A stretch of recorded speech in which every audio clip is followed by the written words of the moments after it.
আজকের এই ভিডিওতে আমি আপনাদেরকে একদম সঠিকটা জানিয়ে দিব কবে আসবে গবরের পদ্মফুল নাটকের 15 নম্বর পর্বটি। কারণ ইতিমধ্যে ইগল টিমের অফিসিয়াল ফেসবুক পেজে তারা জানিয়ে দিয়েছে কবে এক্স্যাক্টলি ইউটিউবে আপলোড করা হবে গবরের পদ্মফুল নাটকের 15 নম্বর পর্ব। তাই আপনি যদি 15 নম্বর পর্ব কবে আসবে সেটি জানতে চান এবং কি কারণে আপলোড হচ্ছে না সেটি জানতে চান, তাহলে আজকের ভিডিওটি সম্পূর্ণ দেখতে থাকুন, তাহলে এই সব কিছু জেনে যাবেন। হ্যালো ভিউয়ার্স, আসসালামু আলাইকুম, কেমন আছেন সবাই? আশা করছি প্রত্যেকেই ভালো রয়েছেন। তো বর্তমান সময়ে দর্শক জনপ্রিয় এবং ইগল টিমের ট্রেন্ডিং কাপানো নাটক হচ্ছে এই গবরের পদ্মফুল নাটকের সিজন 2। তো দেখতে দেখতে ইতিমধ্যে 14টা পর্ব আপলোড হয়েছে। 14 নম্বর পর্ব আপলোড হওয়ার পর এখন 15 নম্বর পর্বটি আপলোড হচ্ছে না।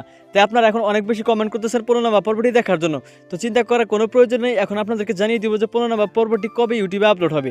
তো সেটি জানানোর আগে আপনাদের কাছে ছোট্ট একটি রিকোয়েস্ট, আপনারা দ্রুত আমাদের এই চ্যানেলটি সাবস্ক্রাইব করে ফেলুন, কারণ আমাদের এই চ্যানেলে ইগল টিমের সকল নাটকের আপডেট এবং রিলিজ ডেট সবার আগে জানানো হয়। তো বন্ধুরা, আপনারা স্ক্রিনে দেখতেই পাচ্ছেন এখানে ইগল টিম স্পষ্ট জানিয়ে দিয়েছে তারা এই গবরের পদ্মফুল নাটকের 15 নম্বর পর্বটি আপলোড করবে আগামী মে মাসের 25 তারিখ রবিবার দিন বিকেল 3:30 শুধুমাত্র ইগল ওয়েব সিরিজ ইউটিউব চ্যানেলে। তো আশা করি বুঝতে পারছেন। তো আপনাদের আর কিছুদিন ধৈর্য ধরে অপেক্ষা করতে হবে, আপনার আগামী রবিবারে কিন্তু এই গবরের পদ্মফুল নাটকের 15 নম্বর পর্বটি পেয়ে যাবেন। তো আশা করি বুঝতে পারছেন। আর হ্যাঁ, এই গবরের পদ্মফুল নাটকটি কিন্তু 15 নম্বর পর্বের মাধ্যমেই শেষ করে দেওয়া হবে, মানে সিজন 2 কিন্তু 15 নম্বর পর্বের মাধ্যমে শেষ করে দেওয়া হবে। আপনার যদি এই গবরের পদ্মফুল নাটকের আরও এপিসোড দেখতে চান, মানে সিজন 3 দেখতে চান, তাহলে কিন্তু অবশ্যই এই ভিডিওতে বেশি বেশি করে কমেন্ট করবেন যে সিজন 3 চাই, তাহলে কিন্তু পরবর্তীতে সিজন 3 নিয়ে আসা হবে। তো আশা করি বুঝতে পারছেন। দেখা হচ্ছে খুব শীঘ্রই নতুন নাটকের আপডেট নিয়ে। আল্লাহ হাফেজ।